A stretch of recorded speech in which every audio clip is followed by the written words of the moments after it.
If a parent notices behavioral patterns from the earliest stages and proceeds to ignore them or not make themselves aware of what may be going on, then that can become problematic later on in that child's life, on to adulthood.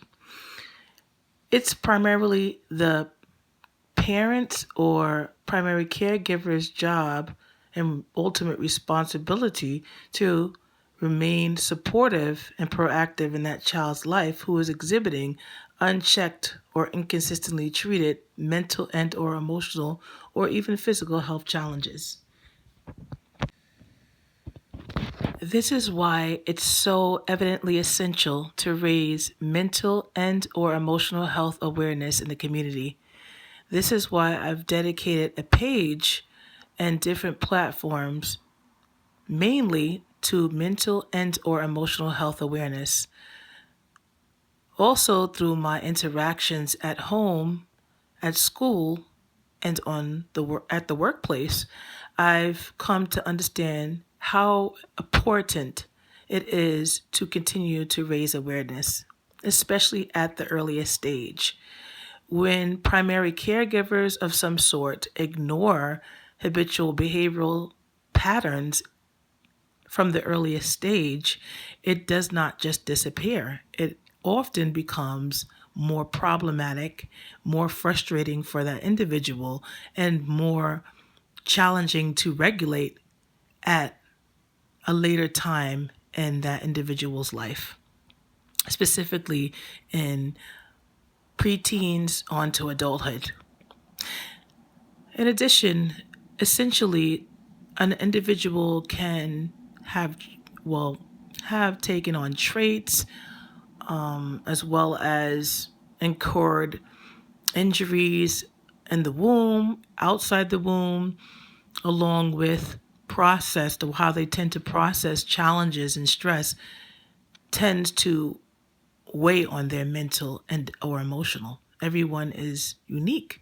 Everyone handles things uniquely. So someone can go through similar circumstances and come out totally different, which doesn't make them better or less than anyone else. It's just their makeup as a whole. Or in addition to all of that, all of the above, an individual's how they proceed to move forward plays a significant factor in how they progress or heal.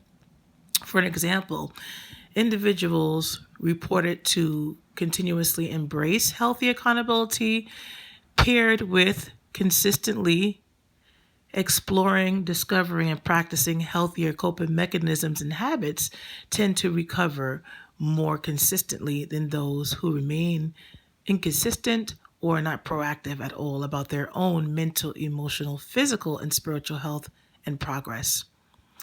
When an individual is enabled to believe that someone is the solution to what they ultimately can only be completely honest about in themselves and their life, even if they are truly have become ongoing victim in situations, or versus someone who has a mix of both.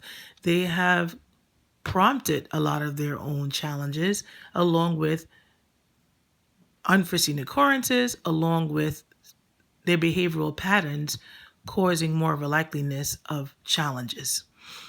Whatever it may be, the point is to embrace healthy accountability or their part in engaging even when they saw signs or their part in continuously obsessing over something that evidently is not helping them by doing so, or their part in continuously being in atmospheres or listening to certain music or engaging in certain habits that prolong their recovery. This is essential, evidently, in moving forward in the continuous healing and progression.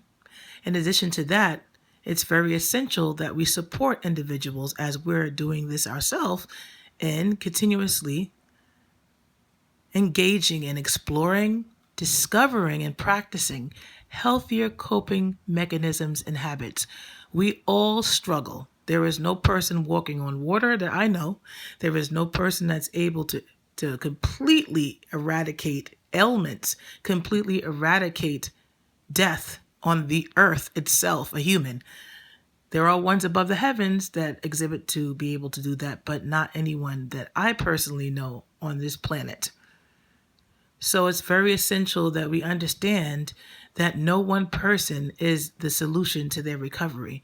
No one person constantly being around them, constantly expecting from them, constantly behaving in a way that they are looking at this individual as a source of their ultimate recovery is going to be the only reason why they recover. It's very important to be honest with individuals about that. It evidently will take that individual, and us as well, because anyone who is not remaining proactive can become ill in any area, in any dynamic, including myself.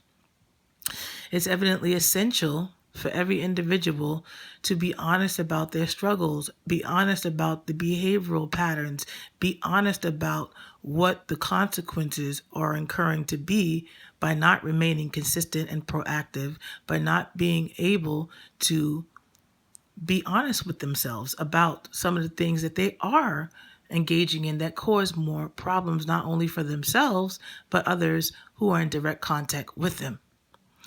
When you're honest first with yourself in wholehearted prayers and supplications, it's not about saying that you're not good enough, you don't measure up, because we're all in this together. We all have different areas where we have the opportunity to continuously embrace healthy accountability in regards to, which shows we love and respect the life that we were graced with, and that we care about our own healing and progress, which essentially is a blessing.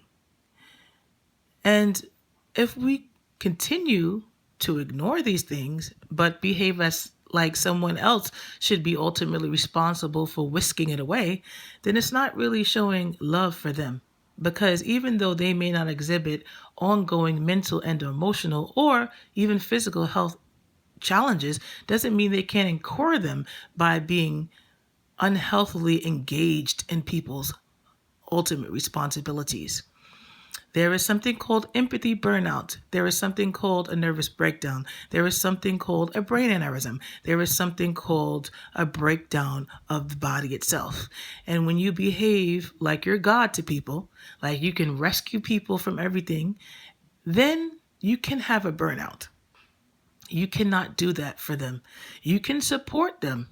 We can support each other. Or if one person may be exhibiting that they need more of support, we can support them in regards to a listening ear. We can support them in regards to sharing solutions, because the whole point is to progress. I can listen to you for hours, days, months, and years, and if there are no solutions that you're implementing, then we're going to be back here 20 years later. Like it's to no avail. This is why we sit and we listen in scriptural-based meetings. We listen at scriptural-based meetings. The whole point is to learn and apply so that we can continue to shift forward and progress and heal. In addition to all of the above, it's very essential that we allow people to struggle, because that's how they learn. It's called conflict resolution. If a parent or primary caregiver constantly held that child's hand every time they struggled while walking, it would likely prolong their ability to walk. If a primary caregiver always jumped in every time a child was making an effort to talk, it would likely prolong their speech progress.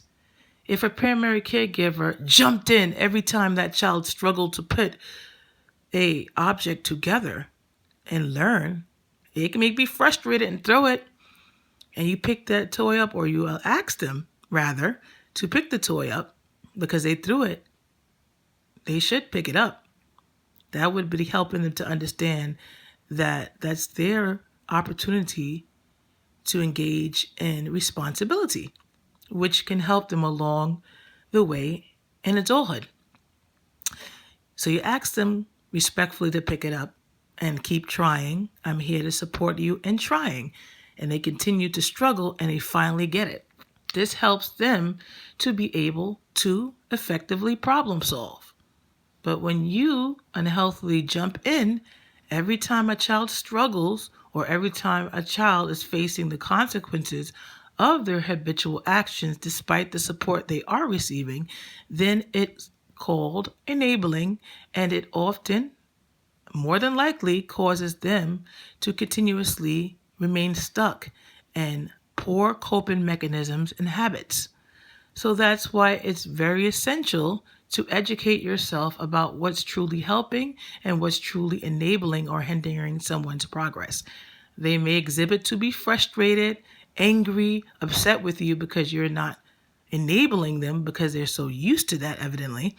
But you know in your heart and in continuous wholehearted prayers and supplications that it's going to help them more in the long run.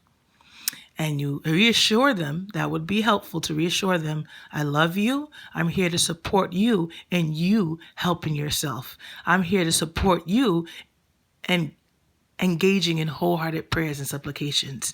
I'm here to support you in reframing from engaging in these relationships where people are exhibiting to not be mutually healthy for you.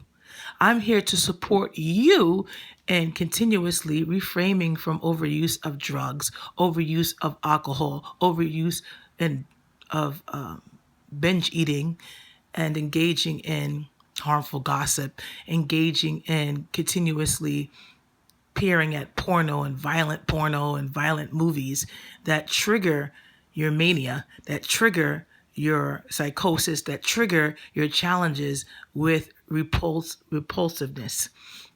I'm here to support you in continuously reading the scriptures, even if it's one chapter or one verse a day. I'm here in supporting you in not habitually and healthily placing the blame on someone else who evidently is not ultimately the reason why you are engaging or enduring through these challenges. Blaming someone else to make yourself feel better is like saying that I'm more important than this other person, or they don't look like they're going through as much, so I'll just throw everything on them. This is a life from Jehovah, not you.